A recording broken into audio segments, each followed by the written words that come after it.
Hot Jabardasth anchor Anasuya ప్రస్తుతం బుల్లితెరపై ఏ స్థాయిలో ఆకట్టుకుంటుందో ప్రత్యేకంగా చెప్పనక్కర్లేదు. అనసూయ ఏ షో చేసినా కూడా ఫుల్ గా టీఆర్పీ రేటింగ్ వస్తుంది. దాంతో ఈమెను భారీ పారితోషికం ఇచ్చి మరీ ఛానల్స్ యాంకరింగ్ చేయించుకుంటున్నారు. బుల్లితెరపై రాణిస్తూనే వెండి తెరపై మెరవాలనేది ఈ అమ్మడి కోరిక.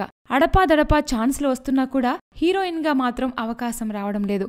హీరోయిన్ గా ఛాన్సులు రాకపోవడానికి కారణం తన నడుము వద్ద ఉన్న కొవ్వు కారణం అని, అందుకే ఆ కొవ్వును తొలగించుకునేందుకు అనసూయ ప్లాస్టిక్ సర్జరీ చేయించుకుంటున్నట్లుగా మీడియాలో వార్తలొస్తున్నాయి. సోషల్ మీడియాలో తాను ప్లాస్టిక్ సర్జరీ చేయించుకున్నట్లుగా వస్తున్న వార్తల్లో నిజం లేదని, తనకు ఎలాంటి ఫిట్నెస్ సమస్య లేదని, తాను ప్రతిరోజు గంటల తరబడి జిమ్లో వర్కౌట్లు చేస్తానని, అందుకే తనకు ఎలాంటి కొవ్వు లేదు, దాన్ని తొలగించుకునే అవసరం కూడా లేదంటూ చెప్పుకొచ్చింది. మీడియాలో వస్తున్న చెత్త వార్తలు తన సన్నిహితులు మరియు అభిమానులు పట్టించుకోవాల్సిన అవసరం లేదు అంటూ చెప్పుకొచ్చింది.